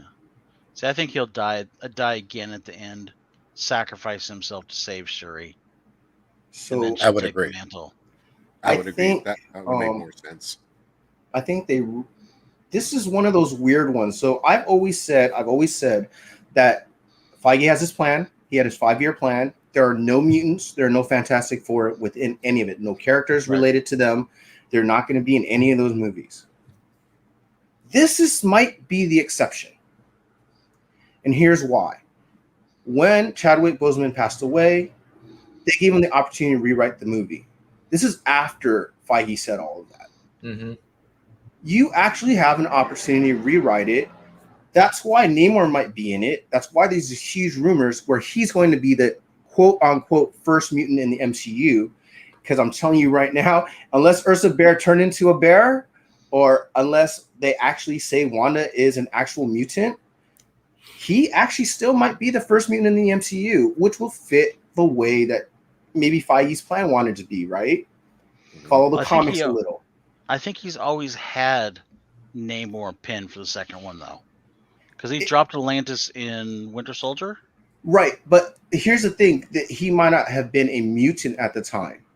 Yeah, that might be the case. Right. This might actually be, he's the mutant. He's going to be a first mutant. They're going to actually acknowledge it. And on top of that, I mean, look at the connection with Black Panther. You've got Storm, who was in Egypt, stealing, right? You've got the Shadow King. So there's all these connections that are in Africa as well, these elements. And so there's anything could be done now. Like there's so much that they can open up to. This might be the first mutant in the MCU, and we got it within the 5 years that he said we weren't going to have it. No.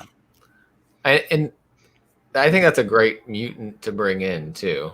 Like not necessarily directly connected to the X-Men and all of that. A way to bring in mutants without making that huge connection. Right.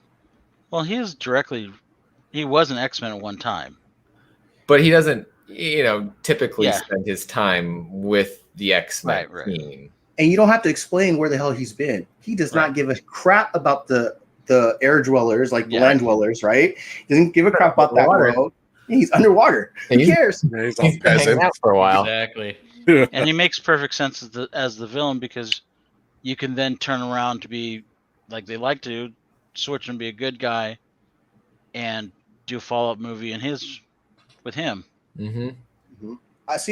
I would even, the way I would kind of write it is Boseman's T'Challa has passed away from some kind of battle.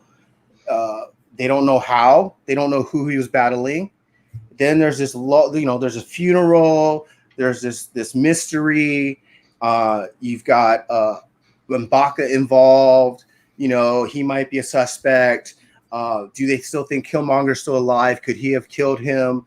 Right? Like all these, it could be a mystery. And then the whole thing is to lead up to her taking the mantle and finding out that it was Atlantis and Namor. And there's just going to be this huge rivalry between Wakanda and Atlantis now. So also we're getting Wakanda Forever, the TV show. Mm-hmm. Which is coming first? Oof. Does anyone know? I would say the I TV. think the TV show may be coming first. Because they may end up addressing him dying in the TV show. And that's a good point to bring up, because it does say that the main villain in Wakanda Forever is Namor. Right. Not in. So that's another thing. Well, but Black Panther, is it? Did you say Wakanda Forever in the show? I thought the TV show was called Wakanda Forever. Yeah, that's But so is the movie. Oh, wait. I don't think the movie is called Wakanda Forever. It's Wakanda Forever is the movie. Then what was the show? It's something with Wakanda, and it might not be Wakanda Forever. Why do they got to use similar names? Hey, chat, help us out. Check the Google. Wakanda They're like it's Wakanda right now. Wakanda in the Wakanda future. right now. Yeah, right. That's right. Is it just Wakanda? I'm pretty sure it's Wakanda No, Forever. Wakanda But world. you guys, yeah, they're Wakanda world. Well, I mean, at love least it. I'm doing the Oh, it At could be least World of Googling. Wakanda. It could be the show. Oh, okay. maybe because I'm doing the Google search right now, and when I type in Wakanda, it goes Black Panther Wakanda Forever 2022 film. Okay. Yeah. So I guess maybe Late Night is correct. It could be World of Wakanda is the show. Mm-hmm. Possibly. Good God, man! I can't wait for both of We them. are dropping. Oh, I mean, Okay. All right, so Wakanda Forever is the movie. Yeah. Hotel Wakanda. Hotel Wakanda. Starring Don Cheadle. Yes, Hyper. Hyper. Hey, Oh, look at that. oh, Coming God. back. Love it. That's funny as hell. Oh All god. right, guys. Oh, So just trying to just to speed things along. Crossover. It is getting late. I don't want to keep Got it. Sparks up. It's late on that East Coast. Yes, Let's just sir. quickly kind of go over comic book covers. Just pick our favorites, and then we can roll into what we got coming up next. So here we go. What do you guys think? Which is your favorite? JTC. JTC. That's it, Those dude. are amazing. Negatives. I gotta peep them. Was that I will August say- 5th, right? August 5th, guys. Yeah. 6 p.m. I will Eastern? say in the negatives, Yes, sir. he's doing like a CGC version of them for like dirt cheap. I mean, it's still because like $25 for the normal, but I want to say it was like $90 for the CGC signed one. I think it was. I don't know. I'm getting all three, so it doesn't matter. Me too. Me too. Yeah. I don't Take know. my I money, want the, JTC. Take my money. Yeah. I threw know I'm right getting at the him. fifth one. I'm getting So- that one. I Which haven't one are you ordered getting, any bro? of these. The Sith one on the top row. Oh, you got the something. shadow, the mic, I got- the mic. Yeah, I Mayhew? got the shadow. I got the normal. I want to find that Something That's Killing Children. That Yeah, next the to Miko. it. Yeah, the Miko Swarm. Yeah, Well, I feel like didn't That they was- do that cover already? And are they just doing like a color splash version of it now? Yeah, that The one. This different- one's a con variant. Ricky P. Okay. Something like some Conjuring. sort of like Mad Cow Comic Con or something like that. Darren. Well, That's where before- that something that killing the children came from. Okay. the Okay. one before they did it without the mask, I believe, or it Hmm. was like a different color, because it was issued It had like. color. Well, they Yeah. had the Yeah, it black had and white color. one too, Okay. but they have because they did it because I got the black and white one on this one, I believe, the blood splatter. But I want to say it was Okay. like the mask was white instead of black. I think. Could be. All I know is I want that, dude. I missed on the original that he put out, but that Yeah. black and white Yeah. one, dude. If I can Yeah. keep it, You got a I'll great definitely jump great on it. Ivy cover there too for the Fear State, right? Oh yeah. Yeah. Yep. The Yeah, Magneto looks one was pretty cool looking sexy. too. Mm-hmm. Oh yeah. Trials of Magneto. Yeah. I- Dude, what you about know what what- about that Dead Box, dude? That Dead Box looks like a VHS movie, like one of them old Yeah. school like 80 horrors flicks that you would have seen. You know that you would have I'm probably. looking forward to that series. Me too, dude. I'm on I had it. not seen that cover though. That's Sanctum Sanctorium. Give me all the redheads. Is it Hack? Is that who the artist is on that one? I'm sorry. Hack? Isn't he the one who does a lot of that style with Sanctum Sanctorum? I think so. Let me check. That I might be was who it looking is. at it earlier. And then that Zoe Lachey right next to that is just Oh yeah, fire. Joker and Harley. Yes, that puzzle box. There's so many store exclusives. It's nuts. But that one Yeah. looks really good. I like the DOT on the bottom right. Yep. Oh yeah, that Yeah, was yeah. Comic Mint. Comic Man. It just recently passed on Friday, I believe, right? Yeah. Something like that. Yeah. You know what though? But I'm also getting those like I think this is Frankie and Golden Apple Comics at Vampirilla. Oh yeah. I'm Going right kinda above digging it. it. Yeah. They put an ass on the cover. You're there. Well, you know, I am an ass man. What can I say? How could you not, man? How could you not? I know. Yo, I think the chat is in love with that JTC, man. You got My man Hood Rat over here taking the green one. The and green of one note, that box. white one, the eyes are white too. Oh yeah. Wow. Yeah. Different eyes on that one. So I just think that the Boba face is cover's off sick, on too. those ones. Is that Jean Grace? Are they still available? No, They are it's released August yet. 5th. August 5th. August 5th. And it's going to be one per person. Yeah. 6 Make p.m. sure to Eastern. sign up. 6 Like, Eastern. Go to his JTC website site. Yep. and sign up and everything, because you have to have a Shopify account and all that stuff. Oh, I got all that already. Yep. Right, but I mean, sign up also through JTC's account to Yes. make it Okay. faster. Oh, 'cause I those got you. will I go got real you. quick. Okay. Yeah, I You almost damn right. grabbed the Mayhew. I had it in my cart, and I was like, I'm trying to cut back on store exclusives. And Me too, bro. The only reason I got that is because it's the first Sith on the cover. Exactly. That's the reason why I want it, and I love his shadow variants. Yep. Yeah. And I've gotten every This one is the with best variant one, dude. too. For $50, it just kills me. I know. Yeah. That's why I pulled the trigger. Shout out to Dan Della Torre. Yeah, I'll wait on that. I definitely want to get the Phoenix one, so Yep. I Yeah, will just be. get on JTC's website. Make sure you sign up for that newsletter, because that is how he's going to be notifying everybody when these are going to be available. So you definitely want to sign up just to make sure that you have a shot at getting these, because these are definitely going to sell out. That's a pro tip for you guys. Bam. The more you know. The more you know. That's it, man. My man drops it with the more you know. Star. There we go. All right. So just to kind of continue on, what do you got going on, Sparks? What's next? Tomorrow night, 9 p.m. Eastern time. We got our live show for the 750 subscriber giveaway going on over on You Promised Me Comics. Lots of good prizes. White issue #1 first print's the kind of the top prize. So some indie comics there. Caroline's got that Jen Bartel Silk #1 cover in the prizes also. We've got lots of things for the people in the live chat, in addition to the people who have dropped comments on the video. So if you haven't entered already, go to the channel, drop a comment on the entry video. You got to leave the hashtag You Promised Me Comics 750. And that gets you entered into the giveaway. So Sparks, do you want to say the time one more time? 9 p.m. Eastern time. All right, so 9 p.m. Eastern, guys, that is 6 p.m. Pacific Standard Time. So make sure that you guys head over to You Promised Me Comics, their YouTube channel, and get ready for some goodies. Yeah, and then I don't have a thumbnail for this yet because I just set this up today. But on Thursday this week, we're gonna have Joe Carolla, who is the writer of Beck Star, on the channel.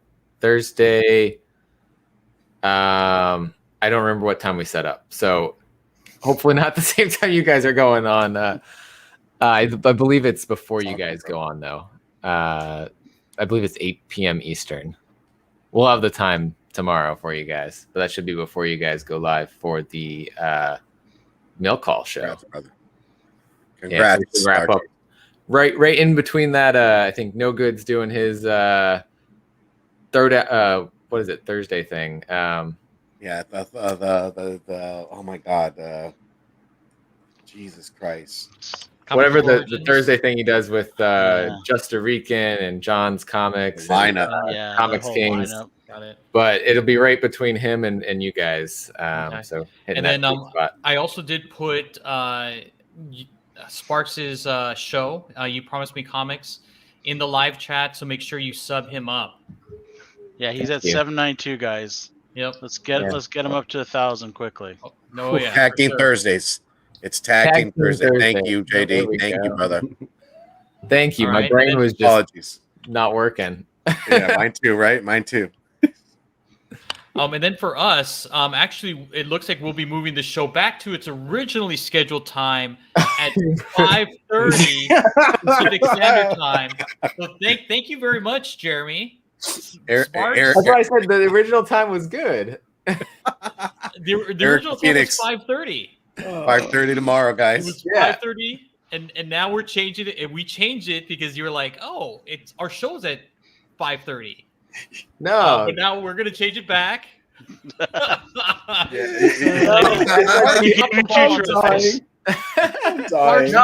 said it. You guys had that 30-minute window there, and your shows were always 30 minutes. So I was like, that's perfect. We'll be good. But just so you guys know, like, we're all comic family here.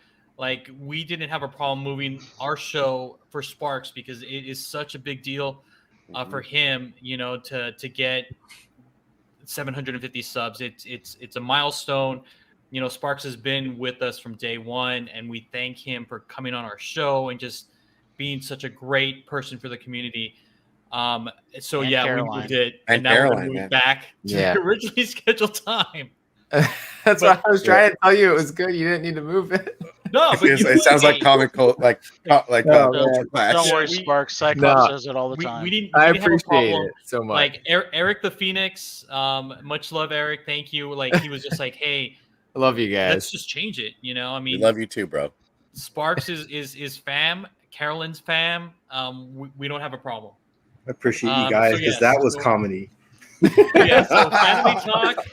That's what we're here for. We're bringing the comedy. That's right. We'll be back to our originally scheduled time at 5:30 p.m. Pacific Standard Time, right before Sparks's 750 subscriber giveaway. So you catch our show and then immediately jump over to Sparks. We'll make sure to put all the information in the live chat, so it'll make it nice and easy for you guys to jump over to Sparks' channel to see him and Caroline. Just make it nice and neat. And we'll give it a kind of a slow start to the giveaways at the beginning. Make sure you guys got plenty of time to get in and all. So we'll there you go. Love all the way around. But we'll go slow at the beginning, and then we'll start hitting those giveaways. Thanks a lot, Jeremy. Appreciate it. Then here we go. Get him with it, bro. So we got The More You Know. It's going to be Tuesday, 3 p.m. It's going to be Speculating 101. And it's just, just trying to be helpful, trying to get the community just more savvy, just more knowledge, because information is just widely available. Just kind of want you guys to understand where to go and kind of just make up your own minds. It's a lot of speculators out there will just put, hey, buy this, but not giving any valid reasons. I want to make sure that everybody has that same knowledge and be able to put two and two together and kind of walk through it and think things through, so they're not chasing after everything and just kind of are set already. I mean, speculating and doing this kind of stuff really isn't about like ownership or anything. It's just knowledge and just doing research and just having all this information and just putting it to use. So this is what this show will do. It should be a quick 45 minutes to an hour. Definitely, if you guys have the time or have any questions, drop in the live chat, shoot them up to me. I'll be more than happy to kind of help out and answer. And if you guys feel like you want to be on the show, just let me know. I am always available to have you guys just come on. If you want to talk speculating, let's just do it. Can we speculate about Scarlett Johansson's career? There you go. We can even do that. And then, Steve, you want to take this one? Oh, you already know, man. Tuesday, mark your calendar, 7 p.m. PST. You got the bottom half, the better half. And, man, we can't wait. You got them 12 through 21 comics all rounded up by a list divvied up from cover price, man. And I would look at JR and be like, go ahead and read it, JR. But, yo, we got some things in the work, guys. We got some things in the works. My man Hood Rat over there is working on some things and concocting some newer ideas. So you guys be ready. I mean, I'm telling you guys, this year has been epic, dude. And we're coming up with different shows and really different new ideas. Collaborating with the community has been the best part because they're family. Everybody in the chat, man, is family, man, friends. And, this has been a great ride. And we're just kind of bringing in more shows as we go along. We would love for you guys to come on, be a guest. We've seen my man Jeff. We've seen my man Sparks on these shows. and we're just trying to kind of bring everybody into the fray. We want to make sure that this is all about a unity thing, and man, get you some bottom half, because get those books before they blow up, and if not, because my man Copy 801s goes 0 for 12. Be a savvy saver. That's all I gotta say. Be a savvy we love saver. you, Copy. The list could and be all he gets- DC too, and he'd still go 0 for 12. And he gets so excited when he gets one, just the one, no. too. Yo, when I see the zero and numbers coming in, dude, I just want to like die of laughter, because I'm like, my man Copy's like, hell no. But you gotta respect him, man. You gotta. We need respect to put my like man. a Chewy box as number like 13 or something. Then he would have it. Yeah, Um, man. Look at Hood Rat always says, FOMO is real, right? So if you catch these guys' shows, especially the spec, the more the bottom half, guess what? You're not going to get FOMO. You're going to have the knowledge. And when you have more knowledge, you don't have FOMO, because you realize how many different spec keys there are out there. You miss one, there's 20 other. You're going to be good. Don't get the FOMO. Also, it's not on the list, but I will be dropping a Star Wars this week with Kev from Kev Collectibles from New Zealand. I had issues with my eyes this week. That's why I'm wearing glasses. Haven't been able to edit all weekend. So it'll be edited this week, though. You look sophisticated, bro. I'm What like do I ready look for like? calculus You said, problem. Alonzo? Like, okay, so JR without glasses, he looks like a vato. JR with glasses, I'm like, JR, dude, you look Asian. You're my Asian brother right now. You got the Fu Manchu. I'm like, Man diverse. I am Man probably diverse, bro. whiter than Sparks. I probably make Sparks look a little bit brown. That's how white I am. And I'm pretty white. Shout out to Alex Garcia, man. I'm so white I can reflect the sun. That's how white kill I am. you. see, I'm look not- at.